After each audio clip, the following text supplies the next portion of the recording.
FORA.tv. The world is thinking. The country.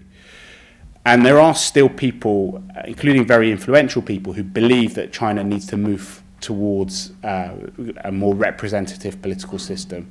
And they believe in the idea of what one famous Chinese thinker called Yu Ping calls incremental democracy.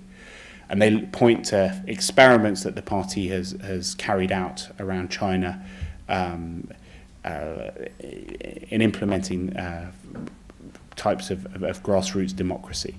Initially, there were experiments of elections at a law was introduced in the 90s which made all villages have elections. There are a few townships, which is the next layer of government, that experimented with elections. Famous one in Sichuan province called Buyun that had a sort of a competitive election with a number of different candidates.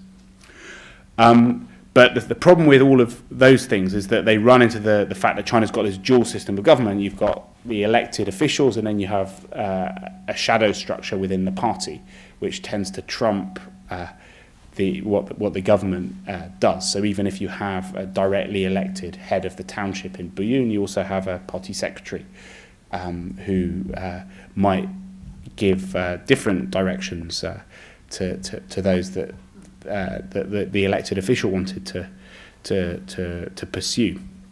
And that's why the people who believe in elections, the thing which they're most excited about is this idea of intra-party democracy.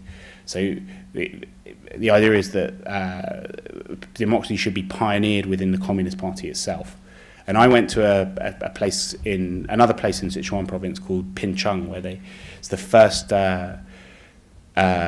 county where all of the heads of the township parties were elected by their members.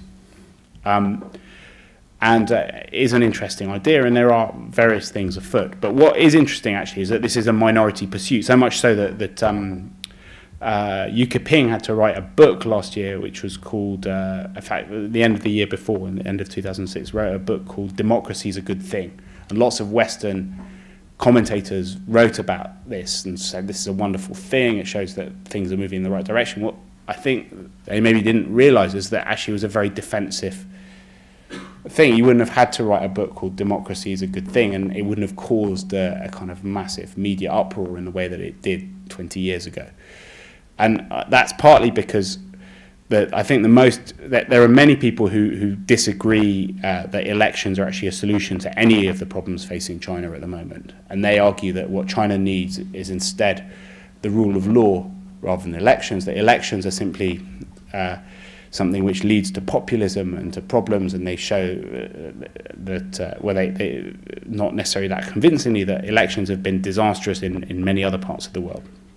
It's a very bright, youngish political scientist called Pan Wei at Peking University, who came up with an alternative model which he calls consultative rule of law. So you need to strengthen the rule of law, and at the same time use a whole series of different techniques to put the one-party state in touch with public opinion, things like opinion polls, focus groups, public consultations. And in the same way that there have been experiments with elections at a local level in China, there have been all sorts of experiments with public consultations. I went to Chongqing, which is this vast city where they've introduced a law that says that all big public policy decisions need to go out to public consultation before they're made. So they tested this out when they changed the price for the light railway, when they decided whether to ban fireworks or not after some particularly horrific accident during the Chinese New Year.